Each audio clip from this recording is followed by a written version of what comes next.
Hey, my legion, how y'all doing today? I'm here today to review Warner Brothers presents Montrose with a big exclamation point after it. Now, how this review came to be was I had a great live stream last night. Very friendly and nice for the most part, and adult, but also almost all drama free. I mean, there might be a tinge of drama, maybe a little bit, but drama free for the most part. Anyways, I remember talking to Kathy Rebuilds, a very good friend and great conversationalist on any panel. She's a very kind person. And I was talking about the movie Heavy Metal. I mean, it was about sci-fi anthology, the original one from '82, I believe. And I remember telling her about I think we talked about music and stuff. We were talking about in movies and stuff, and I was telling her like it took forever for it to get released on VHS, like 88, 87 or whatever it was. I mean, no, I mean, I don't know, 97, 98 or whatever it was. And because they had problems with music, they couldn't get all licensing from it, believe it or not. But they already released a soundtrack. Yeah, I mean, way back when the movie came out, the soundtrack came out, and my friend Bruce from middle school let me borrow it in like sixth or seventh grade. And I told her, well, guess what I borrowed it on? She said, what? I said, 8 tracks. She started laughing. And we started talking about 8 tracks and stuff like that. And I had a stereo my parents bought for me in sixth grade, I think, or something like that. Had like the radio, of course, and they have the record player, and then they have the cassette. I mean, the 8 track tape player. And I talked to her about I had it. Then they bought me like a cassette adapter that I could plug right into the 8 track player. I only would play and fast forward. That's all it did, but it worked. Um, and from that, I went on to tell her about. I mean, because there's like different, as we went on, there's different types of media for playing music. The record rate, and then like I said, 8 track, and then 8 track went to cassettes. I was a big fan of cassettes, and then and I bought them all the way up to like, and in Germany, I started buying 8 tracks. I mean, I started buying CDs because I bought a different I bought a stereo from this one guy that had a CD players in it, right? And I remember they had with CDs that they had a whole bunch of Blu-rays that called the PX, so that's why I bought that. Well, anyways,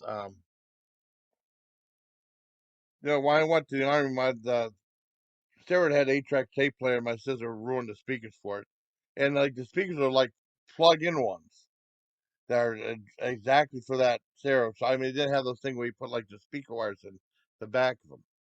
So I couldn't use that anymore when I got home from the army. Well, anyways, when I was in AIT, I remember I went with one friend. I think we were going to go rent a VCR. And I remember this one store that had like a discount uh, 8 tracks. And this was the last time I saw 8 tracks ever be sold at any store. And they were it was for Warner Bros. Presents Montrose. It was 50 cents. So that was the very last 8 track I purchased. I know Tam and I said that'd be kind of cool if I listened to it and did a review it for the channel. Cass said, "Yeah, I should." I know Asuka was there and Tam was there, and they both liked the band Montrose. And then I know Asuka was telling me he had the album. I think both him and Tam had the album Paper Money, and they said it was great. Well, anyways, Montrose formed in 1973. Was founded by damn it. Found by damn beer can. Found by guitarist Ronnie Montrose, and had Sammy Hagar as vocals and stuff. And there was a falling out. I think there was Warner Brothers. There was a falling out between Sammy Hagar and he left.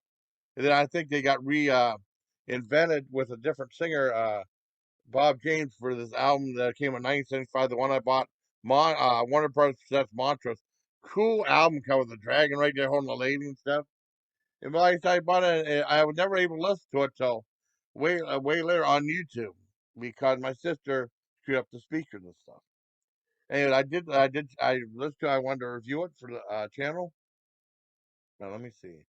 Let's make sure I got all the info. I took notes. Okay, sorry, running monsters. Yeah, Bob James, and like some people said, it took some getting used to it. But I mean, it's a great album. It's a lot of fun. Um, Matrix starts out the album. That's a 10 out of 10 for that one. All The next one was 9 out of 10, and 20 Flight Rock was 9 out of 10. Now, I mean, now Montrose is one of those '70s bands. They kind of like, I mean, the '70s was a unusual time because some of the songs were new to back then. Like Rainbow had surf songs, and if you like listen to really early Judas Priest, like rock and roll, it's a lot different than like Painkillers and something like that. I mean, the '70s were really a different time, and a lot of albums came out, multiple albums, and so David Bowie used to do multiple albums. He used like 3 or 4 or 5 albums a year back then. He don't do he well, he's passed, but after that he's died. Maybe one a year, one or every 1 or 2 years. Anyways, they said their other songs. Plain Flight Rock, Rock 9 out of 10. Whaler 9 out of 10. I mean everything. Dancing Feet 9 out of 10. Oh, Lucky Man. I mean, these are great songs, 1.5. Clown Woman. I know, spoof like clowns and stuff like that. So, I mean, she might like that song. And then end with a song of Black Train, which is a really fast song. I think, Matriarch starts out fast. Black Train really fast. Black Train's a 10 out of 10. Now, with them, like I said, the '70s were a bizarre time. And like, goes like back and forth between like classic rock. Well, it's classic rock anyways, but I mean, between classic rock and classic hard rock. It's a great album. It's a fun listen to. A very easy listening to. Really good stuff. I mean, because I like more than just Guar and Cannibal Corpse and stuff like that. They were brought up. I can't remember. They asked if I like Cannibal Corpse. I said, yeah, I do like Cannibal Corpse. Um, it's a great album. It really is good. Let me go see something real quick. Still recording. I mean, it's a wonderful album. So I give it like a 9.25 out of 10 for Warner Brothers. I mean, it's kind of weird because they had in '73 they had an album called Montrose, and then like Sammy Hagar left, so they reinvented it called Warner Brothers Presents Montrose. So some people might get the two albums confused or something, but it's a wonderful album. I really like that. I highly recommend it. I hope you like this review, buddy. Till next time, please take care, Malik.